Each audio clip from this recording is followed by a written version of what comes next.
देखो, अगर मैं तुम लोगों से सिंपल सा क्वेश्चन पूछूं कि कभी तुम लोग बूढ़े हो गए ना फ्यूचर में, तो कैसा फील आउट करो? उस फीलिंग से ही हम लोग डरते कि भाई एक दिन बुढ़ापा आएगा, एक दिन हम लोग चल नहीं पाएंगे, एक दिन हम लोगों की जाने की उम्र हो जाएगी।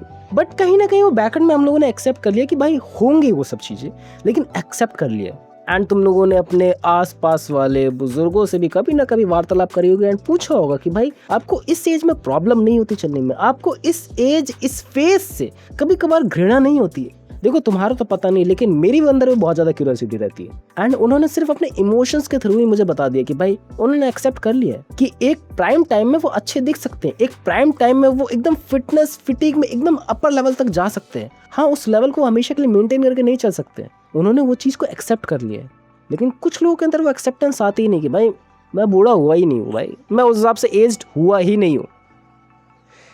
मैं अगर तुम लोगों को थोड़ा सा अपना बुढ़ापे का लक्षण बताऊं तो यहाँ की जो मेरी नसें हैं ना, बहुत ज़्यादा अपने आप ही गुदगुदा रही हैं अंदर ही अंदर कि भाई अगर मैं तुम लोगों को विजुअली नहीं दिखा सकता हूँ, भाई बहुत ही पंप आउट हो रही है और ये एज के लक्षण नहीं है, ये थोड़ा मेरे हेल्थ के इश्यूज है। एंड इन अ फ्यूचर में ऐसे हेल्थ इश्यूज बहुत ज़्यादा होने वाले हैं। एंड ये चीज़ मैंने तुम लोगों को क्यों बताई है, एंटायर द वीडियो तुम लोगों को पता लगता ही रहेगा कि भाई हाँ ये चीज़ ज़रूरी थी बतानी वैसे स्टार्टिंग फेज में। अब बात लेकर चले ना, ऐसे बहुत सारे बॉलीवुड सेलिब्रिटी है जो VFX का इस्तेमाल करते हैं, जो अपनी डी एजिंग करके दिखाते हैं स्क्रीन के सामने, जितने जवान वो है नहीं, भले वो 60 65 70 तक के बुढ़े हो चुके हैं।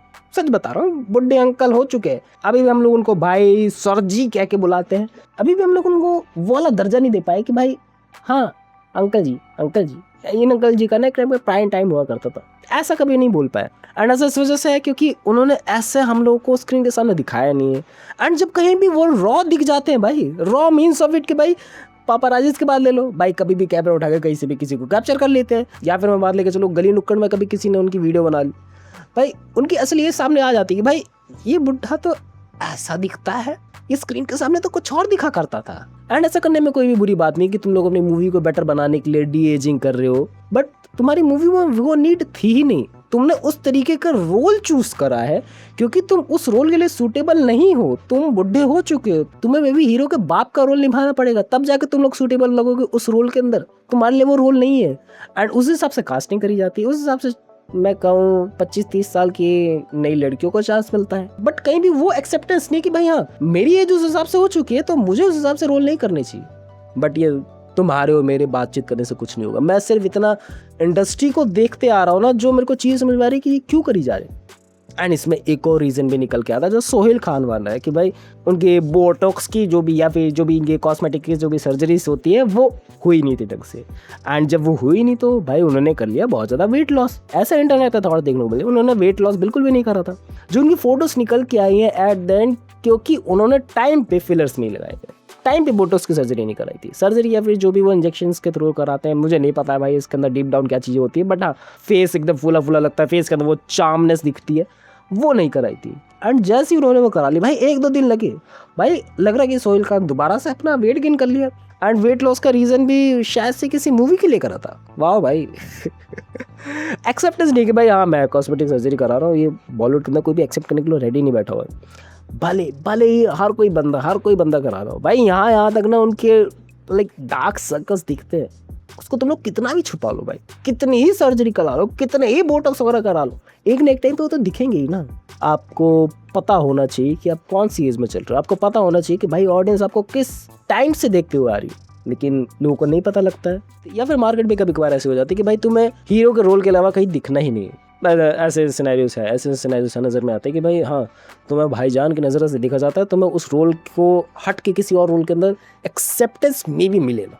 बट ट्राई आउट करने में क्या जाता है, एक्सपेरिमेंट करने में क्या जाता है। मैंने किसी को भी एक्सपेरिमेंट करते नहीं देखा कि भाई वो हीरोइज्म से थोड़ा सा हट के अपनी एज ग्रुप के आसपास एक्सपेरिमेंट कर रहा हो कभी कोई बंदा।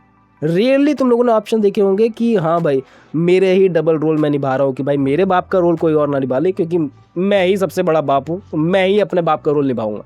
ऐसे सिनेरियो में तुम लोगों को देखने को मिला होगा। एंड ऐसे मैं बिल्कुल नहीं कहूँगी भाई सभी लोग इस चीज़ को डिनाई करते हैं। भाई अनिल कपूर है, सुनील शेट्टी है, जिसने आज तक ऐसे रोल्स भी अडॉप्ट किए हैं जो उनके हिसाब से सूटेबल नहीं है, लेकिन ऐसी चीज़ों को भी कभी प्रमोट नहीं करा कि भाई मैं जवान दिखता हूँ, मैं अभी उस टाइप ऑफ रोल को निभाऊंगा। एंड ऑल्सो जिस टाइप के रोल्स मैं निभाना चाहता हूँ उसी टाइप के रोल्स निभाऊंगा। अनिल कपूर को हम लोगों ने देखा ही है एनिमल में। सो समझ में आती चीज़ कि भाई बंदे रेडी है एक्सेप्ट करने के लिए, लेकिन वही है ना, कुछ कुछ है जो बदमाश लोग ने वो एक्सेप्ट करने के लिए रेडी नहीं है। वो वीएफएक्स में पैसा खर्च करने के लिए रेडी बैठे, उनके जेब में भाई करोड़ों रुपए पड़े हुए हैं कि भाई मेरी स्किन को ना स्मूथ कर दे, मेरी स्किन को ना एकदम ही ऐसा लगना चाहिए ना बच्चे वाली स्किन है, फिलर्स डाल दे इसमें ना वो स्मूथनेस डाल दे, बोटॉक्स कर दे इसका। एंड ये पहले सिनेरियो देखने को मिलते थे एक्ट्रेसेस के पास कि भाई हाँ उनको ज़्यादा प्रॉब्लम हो रही है ये, और ये भी पॉइंट इसके अंदर इंक्लूड कर दो कि भाई तू काला है, तेरे को गोरे होने के लिए सब चीज़ें करनी पड़ रही है। एंड आजकल तो बहुत ज़्यादा कम हो चुका है रेसिज्म वगैरह। हम लोगों ने ब्लैक एक्टर्स को भी बहुत ज़्यादा अप्रिशिएट करना चालू कर दिया बिकॉज ऑफ इस एक्टिंग। एंड मैं ऐसा नहीं कहूँ कि भाई काला गोरे का रंग भेद नहीं चलता इंडिया में, चलता है भाई, चलते आया है, इसको कोई भी डिनाई कर ही नहीं सकता है।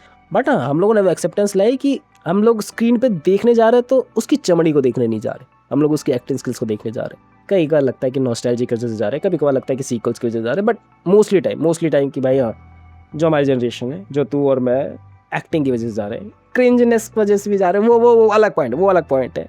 बट देखते हैं हम लोग एक्टिंग को। एंड पता है प्रॉब्लम क्या है, जो मैंने शुरू में ही बताया कि भाई एक्सेप्टेंस नहीं है। मैं कहाँ हूँ, मैं किस हिसाब से चल सकता हूँ, मैं किस हिसाब से कार्य कर सकता हूँ, उसकी अगर मुझे एक्सेप्टेंस हो तो उस हिसाब से मैं चीज़ें करूँगा। मान लो कि मैं एक्सेप्टेंस ला ही नहीं रहा हूँ भाई मैं ख़राब हूँ, क्योंकि मैं मानूँ कि भाई हर कोई बंदा इम्परफेक्ट है, हर कोई बंदा इम्परफेक्ट है। अगर कोई परफेक्ट होता, अगर कोई रियली में परफेक्ट होता भाई वो अपर लेवल का बंदा होता, वो बंदा होता ही नहीं, वो ह्यूमन कैटेगरी के अंदर आता ही नहीं।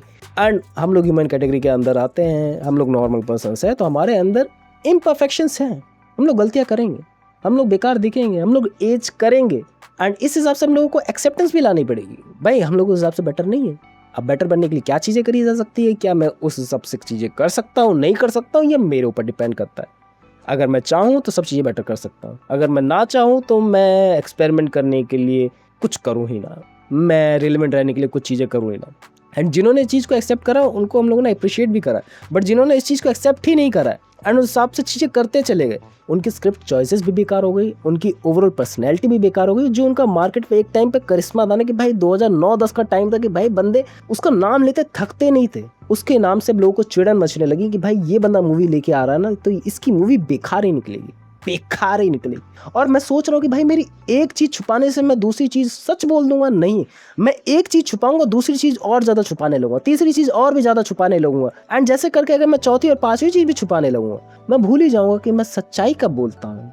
है चीज़ें गड़बड़ी वाली है। अब मैं नहीं कहूँ कि सही है गलत है, देखो सही गलत इनके हिसाब से मैं भी सही हूँ अपने अकॉर्डिंग। कभी कभार लगता है कि ये चीज़ रिलेवेंट नहीं है, बट हाँ कभी ना कभी तो एक्सेप्टेंस लाना पड़ेगा, क्योंकि इनकी एज हो रही है, कभी ना कभी तो ये इंडस्ट्री को डोमिनेट करने से हटेंगे।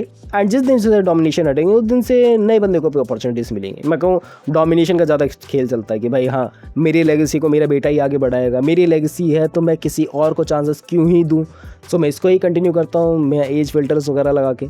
समझने वाली बात है, जो समझ गया सही है, जो नहीं समझा कोई बात नहीं यार, आगे बढ़ो और बस एक्सेप्ट कर लो कि एक दिन तो बुढ़ापा आना ही है, एक दिन इस चेहरे पे भी झुर्रियाँ पड़ेंगी भाई। बस बहुत वीडियो मिलते नेक्स्ट वीडियो में। भाई क्या लगता है तुम लोगों को वैसे हो कि नहीं, ये चीज़ें क्यों करी जाती हैं, काहे कंटिन्यू है, काहे कंटिन्यू नहीं करी जानी चाहिए, एंड की एक्सेप्टेंस लाने की ज़रूरत भी है, बताओ कमेंट्स करके। बाय।